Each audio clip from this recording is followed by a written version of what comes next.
Ladies and gentlemen, g'day and welcome back to the channel. My name is Economics Man, and in today's video, we are enjoying another daily dose of World of Tanks Blitz madness.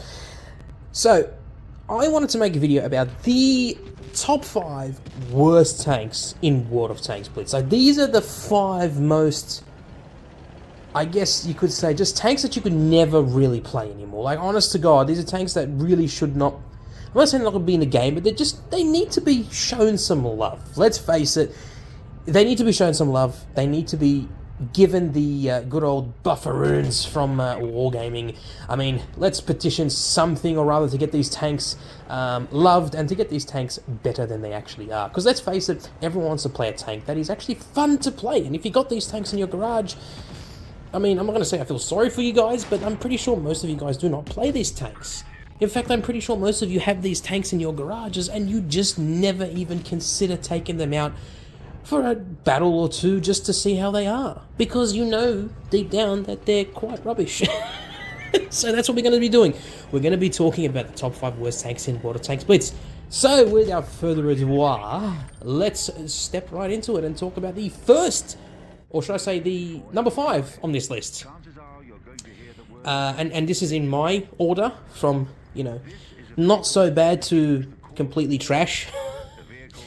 Number 5. It's, of course, the T-34-85 Victory. Now, for those of you who don't know what this T-34-85 Victory is, it's essentially a T-34-85 with a cool-looking camouflage and a different name, and it's a premium tank. I don't know, I might be a collector tank now, I don't know. Wargaming is just changing premium tanks to collector tanks left, right, and center at this point, and it's just getting kind of annoying. But, yeah, T-34-85 Victory. Little information about this tank. It came out quite a few years ago, I believe in some kind of event that had the IS-2, if I remember correctly. I could be wrong. No, it did not have the IS-2. Sorry, it was just a T-34-85 Victory. And it was like an event on its own. And it wasn't a difficult event. But it was at a time where events in Blitz were quite difficult, but it meant that you could actually get a free tank. That's how it was. So it wasn't necessarily, it was a little bit difficult, but at the same time, it was meant to challenge you so you can actually feel like you earned that tank rather than just getting a free tank without really trying much. So it was, you know, it was alright. I can't remember what the event was exactly because, like, it was quite some time ago and it's quite irrelevant at this point. Like, there's no point in going and regurgitating that information, to be honest with you. But all you need to know is it's a T-34-85 with a wicked-looking camouflage and a cool name, and it's a premium tank, or a collector tank now. And that's it. That's literally all it is. The T-34-85 is not nothing special. It's a decent tank, you know, it's an average tank, really, at T6. But this premium just really did not need to be made, and it's just crap, really. I mean, it's not necessarily a bad tank in terms of gameplay and whatnot, it's just pointless. Like, why would you have it? There's no point in having it, and there's no point in playing the tank. I mean, I haven't seen a T-34-85 Victory in God knows how long. It's because it's not that good of a tank, and it deserves to be on its number 5th place. Again, if you disagree with me, tell me in the comments down below why the T-34-85 does not deserve to be number 5 on this list.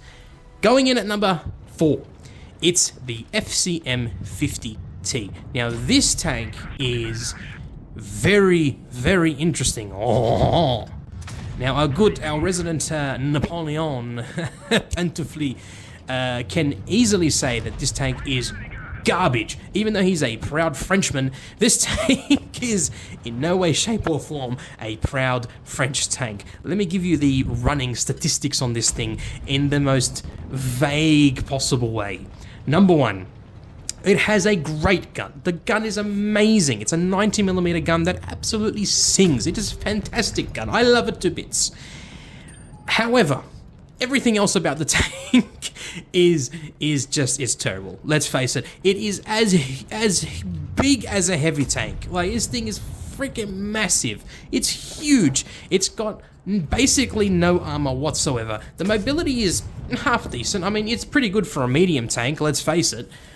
But it's just absolutely massive, and it has no armor. And the thing just gets absolutely wrecked when you get into contact with other tanks at tier 8. Like, it's pointless playing this tank. And just every other premium tank at tier 8 just destroys this tank on so many levels, in gameplay, in fun, in competitiveness. The tank is just, it's the oldest premium French tank in the game, so I'll give it that. It's definitely not the best looking, it's quite ugly. It's just, there's nothing going for the tank. There's literally nothing going for it, and in my opinion, it deserves to be on the number 4 spot for that reason. And that's my number 4. Again, if you disagree with me, tell me in the comments down below, and we'll talk about it there. Coming in at number 3. Now, I was contending whether or not I should put the TOG 2 on this list, but then I played the TOG 2, and I realized, bloody hell, this tank is actually very fun. I mean, it's had some buffs over the years. The armor's decent. It's not the best, but it's decent. You have an insane amount of hit points. Yes, it's as long as anything. It's as long as a boat is literally why it is. But you have an insane amount of hit points, and you have a gun that just absolutely destroys everything in its path. So, it doesn't deserve to be on this list. It's a fun tank to play. So it's not going to go on this list. Now, the Churchill Gun Carrier is definitely a tank that I thought I would love to put at this list, and guess what? It's on this list. So therefore, we're going to keep it on here. So yes, coming in at number 3 is the Churchill Gun Carrier. You didn't think this was going to be on here, did you? Well, guess what? It is on here. The Churchill Gun Carrier is a tank that I did not think we'd ever be talking about again, but here we are. It is basically the most pointless tank in the game. You can't get it anymore unless you somehow win it in a crate. Like, you know, if you get like a collector tank in a thing, or a tier 6 collector tank, you know, or a premium tank in a crate, you'll probably get it. Very unlikely that you will, but you might get it. Or if you had it at one point, you can just, you know, just get it back with gold. But my question to you would be, why? Why would you even bother getting this tank back? This is literally one of the worst tanks in the game. It's got virtually no armor. It's all flat on like 90-degree angles. The gun is amazing, and that's about it. Everything else about it is terrible. It doesn't really have much gun depression. It doesn't have much of a gun arc. The traverse is terrible. The mobility is terrible. The tank is ugly as shit. It's just, it's not worth even thinking about playing this tank. It's horrible. And you know what's even worse? There's 2 other tanks on this list, and plus an honorable mention. There's 2 other tanks on this list that you would think would be a lot better, but actually are worse than this tank. And we're going to go through them. But yeah, this is my number 3 pick. Again, if you disagree with me, but I'm pretty sure most of you will probably agree. In fact, you probably put this tank at number 1, but who knows. That's my number 3, the Churchill Gun Carrier. Again, tell me in the comments down below whether you agree or not. Coming in at number 2 is the Tankenstein. This tank, or Tankenstein, or whatever you want to call it, but it's actually pronounced Tankenstein because it's a German country. Sorry, it's a German nation tank. I don't know how, but anyway. The Tankenstein came in Blitz a very long time ago. It's one of the first fantasy tanks to ever be introduced into the game, as well as being the first Halloween tank. And what does it incorporate? Well, let's go through it. It has a Tiger P chassis, which seems pretty cool. It's got a KV-4 turret, which again seems pretty cool. It's got a 130mm gun from an SU-100Y, which is pretty damn cool. You can option it with the 105, I believe, or 107mm gun. No, sorry, my bad. You can't option any other gun. That's the only gun that you can have. The 130mm from the SU-100Y. Now, put that all together and you think, that is an awesome recipe for an amazing heavy tank. And then you actually play the tank. And you realize how absolute dog shit it is. It is, honestly, it is the worst tank at tier 7, hands down. And it's the second, in my opinion, worst tank in the game. I don't know what happened. I don't know what Wargaming were thinking by keeping the tank the way it is. It desperately needs a buff of some sorts. Give it some kind of mobility buff. The mobility is crap. And not only that, you can't really work the armor profile that well because it's so damn slow. And the gun? Don't even get me started on the gun. Sure, you can do 480 alpha. Yes, you can do 510 or 40, whatever it is, with your like premium AP rounds. But that's meaningless. It doesn't mean anything. It's completely meaningless because the gun handling is horrible. You got like a 14 or 15 second reload. It's pointless.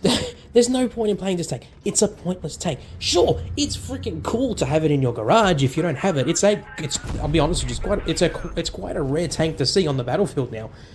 But it's rare because people don't freaking play it. It's literally so crap. It's a crap tank. It deserves to be on this list, and I guarantee you everyone in the comments is going to agree with me that this tank deserves to be on there.